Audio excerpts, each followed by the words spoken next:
ಸಾವಿನಲ್ಲೂ ಒಂದಾದ ಸಹೋದರರು. ಗೋಕಾಕ ತಾಲೂಕಿನ ಕಪ್ಪರಟ್ಟಿ ಗ್ರಾಮದಲ್ಲಿ ಈ ಒಂದು ಘಟನೆ ನಡೆದಿರುವಂತದ್ದು. ಸಾವಿನಲ್ಲೂ ಸಹೋದರರು ಈಗ ಒಂದಾಗಿದ್ದಾರೆ.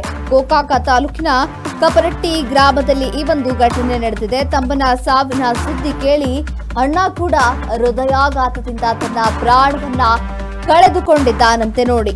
19ನೇ ತರಗತಿಯಲ್ಲಿ ಓದುತ್ತಿದ್ದಂತಹ ಸತೀಶ್ ಎಂಬಾತ ಈಗ ಮೃತ ದುರ್ದೈವಿ. ಅನಾರೋಗ್ಯದಿಂದ ಸಾಕಷ್ಟು ಬಳಲುತ್ತಿದ್ದಂತಹ ಸತೀಶ್ ಈಗ ಸಾವಿಗೀಡಾಗಿದ್ದಾರೆ. ತಮ್ಮನ ಸಾವಿನ ಸುದ್ದಿ ಕೇಳಿ ಕುಸಿದು ಬಿದ್ದಿದ್ದಾನೆ ಈತನ ಅಣ್ಣ ಬಸವರಾಜ್ ಭೀಮಪ್ಪ ಎಂಬಾತ ಈಗ ಮೃತ ದುರ್ದೈವಿ. ಆತನ ಅಣ್ಣ ವೈದ್ಯನ ಮತ್ತು ಗಂಡನ ಸಾವಿನ ಸುದ್ದಿ ಕೇಳಿ ಕುಸಿದು ಹೋಗಿದ್ದಾಳೆ.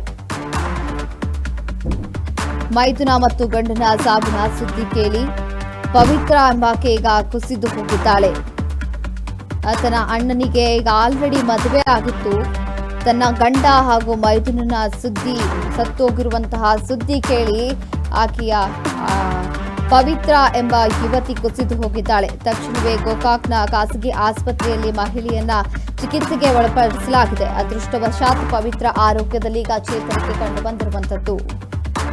ಅನಾರೋಗ್ಯದಿಂದ ಸಾಕಷ್ಟು ಬಳಲ್ತಾ ಇದ್ದಂತಹ ಸತೀಶ್ ಈಗ ಸಾವಿಗೀಡಾಗಿದ್ದಾನೆ. ತಮ್ಮನ ಸಾವಿನ ಸುದ್ದಿ ಕೇಳಿ ಅಣ್ಣನು ಕೂಡ ಈಗ ಕುಸಿದು ಹೋಗಿದ್ದಾನೆ.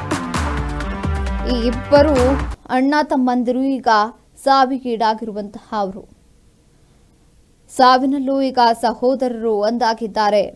ಗೋಕಾಕ ತಾಲೂಕಿನ ಕಪ್ಪರಟ್ಟಿ ಗ್ರಾಮದಲ್ಲಿ ಇವತ್ತು ಭೀಕರ ಘಟನೆ ಸಂಭವಿಸಿದೆ. ತಮ್ಮನ ಸಾವಿನ ಸುದ್ದಿ ಕೇಳಿದಂತಹ ಅಣ್ಣನಿಗೆ ಹೃದಯಾಘಾತವಾಗಿದೆ. 10ನೇ ತರಗತಿಯಲ್ಲಿ ಓದುತ್ತಿದ್ದಂತಹ ಸತೀಶ್ ಭೀಮಪ್ಪ ಅವನಿಗೆ ಅನಾರೋಗ್ಯದ ಸಮಸ್ಯೆ ಸಾಕಷ್ಟು ಇತ್ತು. ಕಳೆದ ಕೆಲವು ತಿಂಗಳುಗಳಿಂದ ಸತೀಶ್ ಅನಾರೋಗ್ಯದಿಂದ ಬಳಲ್ತಾ ಇದ್ದ.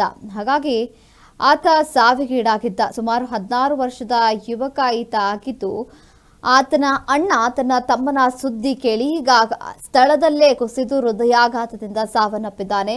ಬಸವರಾಜ್ ಭೀಮಪ್ಪ ಎಂಬಾತ ಪವಿತ್ರ ಎಂಬಾಕೆಯನ್ನ ಮದುವೆ ಆಗಿದ್ದ. ಸುಮಾರು 24 ವರ್ಷದ ಯುವಕ ಈತ ಆಗಿದ್ದ.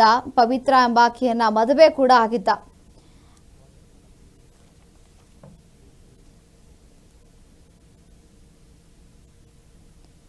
ಇನ್ನು ಗಂಡ ಹಾಗೂ ಮೈದುನನ ಸತ್ತಿರುವಂತಹ ಸುದ್ದಿ ಕೇಳಿ ಪವಿತ್ರ ಕುಸಿದು ಹೋಗಿದ್ಲು. ಆಕೆಯನ್ನ ಕೂಡ ಆಸ್ಪತ್ರೆಗೆ ದಾಖಲು ಮಾಡಲಾಗಿತ್ತು. ಅದೃಷ್ಟವಶಾತ್ ಆಕೆಗೆ ಯಾವುದೇ ಪ್ರಾಣಾಪಾಯ ಸಂಭವಿಸಿಲ್ಲ.